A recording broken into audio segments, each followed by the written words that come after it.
মামুন, ধন্যবাদ আপনাকে। প্রস্তুতি ম্যাচে বাংলাদেশ দলের যে পারফরমেন্স তাতে একটু শঙ্কার জায়গা আছে, এবং তারও আগে যুক্তরাষ্ট্রের বিপক্ষে সিরিজ, সেখানেও বাংলাদেশ 2-1 ব্যবধানে সিরিজ হেরে গেছে। এগুলোকে চিন্তা করলে বাংলাদেশের জন্য খুব একটা ভালো বিশ্বকাপ অপেক্ষা করছেন আমরা বলতে পারি। জিম্বাবুয়ের বিপক্ষে সিরিজে বাংলাদেশ জিতলেও খুব কনভিন্সিংলি জিতেনি। সুতরাং লাস্ট কিছুদিনের হিস্ট্রি যদি বলি তাহলে বাংলাদেশের অবস্থা ভালো না বিশ্বকাপ শুরুর আগে।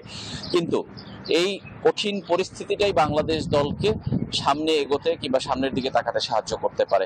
এমন কঠিন অবস্থা থেকে বাংলাদেশ এর আগেও বেশ অনেকবার ঘুরে দাঁড়িয়েছে, ভালো পারফরমেন্স করেছে। যখন এরকম দেয়ালে পিঠ থেকে যায় কিংবা সমালোচনার চাপ সহ্য করতে হয়, ট্রল সহ্য করতে হয় প্লেয়ারদেরকে, তখন তারা কিন্তু অনেক সময় ভালো খেলেন। সেইটাই একমাত্র আমার কাছে মনে হয় সম্বল। সঙ্গে শ্রীলঙ্কা, অপোনেন্ট হিসেবে শ্রীলঙ্কার কথা আপনি জানেন যে শ্রীলঙ্কার সাথে বাংলাদেশের এক ধরনের দ্বৈরথ, ভারতের সাথে যেমন হয় শ্রীলঙ্কার সাথে হয়, এবং সাম্প্রতিক সময় সেটা কিন্তু আরো বেশি হয়েছে নানা টুর্নামেন্ট, সিরিজ এবং বিশ্ব আসরে।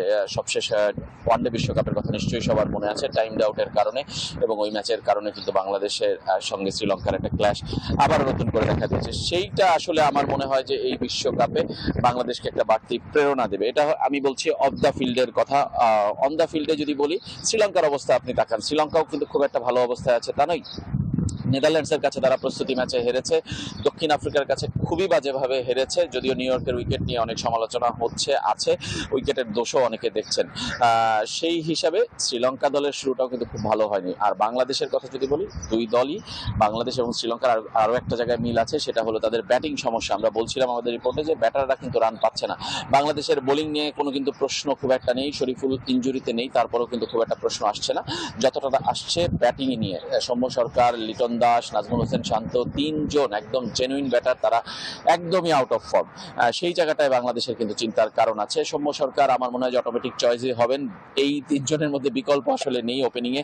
তানজিদ হাসান তামিম যেমন অটোমেটিক চয়েস, ঠিক তেমনি আমার মনে হয় যে সৌম্য সরকারকে বাংলাদেশ দল ওপেন করাবে, এবং যুক্তরাষ্ট্রের বিপক্ষে শেষ ম্যাচে তার পারফরমেন্সের কারণেই হয়তোবা সেটা করাবে। আর কোনো বিকল্প নেই, যেটা বলছিলাম। লিটন দাস যদি খেলেন তাহলে জাকের আলী অনিক, তিনি কিন্তু চান্স পাবেন না, উইকেট রক্ষক হিসেবে যে কোনো একজন খেলবেন। আর নাজমুল হোসেন শান্ত অবশ্যই খেলবেন, তিনি বাংলাদেশের অধিনায়ক, তাকে খেলতেই হবে।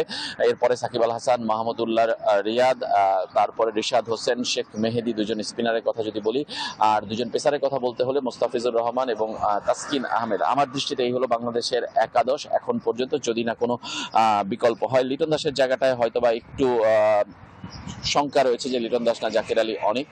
আর আসলে কোনো জায়গায় খুব একটা শঙ্কার সুযোগ নেই কিংবা চেঞ্জের সুযোগ নেই, কারণ শেখ মেহেদি খেলবেন, তানভীরকে হয়তো বা খেলাবে না বাংলাদেশ। আর রিশাদ হোসেন লেগ স্পিনার, এই ওয়ার্ল্ড কাপে বাংলাদেশের একটা কি বলবো, একটা রহস্যময় স্পিনার হতে পারেন, কিংবা বাংলাদেশের একটা আইকনিক স্পিনার হতে পারেন, বাংলাদেশের গেম চেঞ্জার হতে পারেন রিশাদ হোসেন। লেগ স্পিনার নিয়ে বাংলাদেশ এরকম ওয়ার্ল্ড কাপে কখনোই কোনো বিশ্ব আসরে খেলেনি।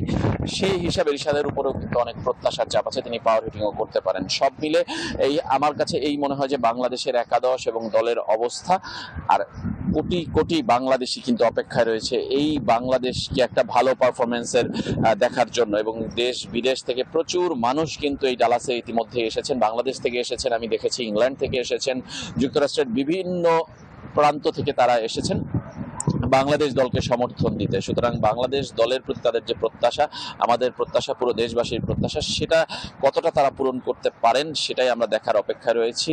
আর কয়েক ঘন্টা পরে ম্যাচ, আমরা আশা করি যে বাংলাদেশ দল দারুণভাবে বিশ্বকাপটা শুরু করবে। মামুন, অনেক ধন্যবাদ আপনাকে। যুক্তরাষ্ট্রের ডালাস থেকে জানাচ্ছিলেন সহকর্মী রেজওয়ানুজ্জামান।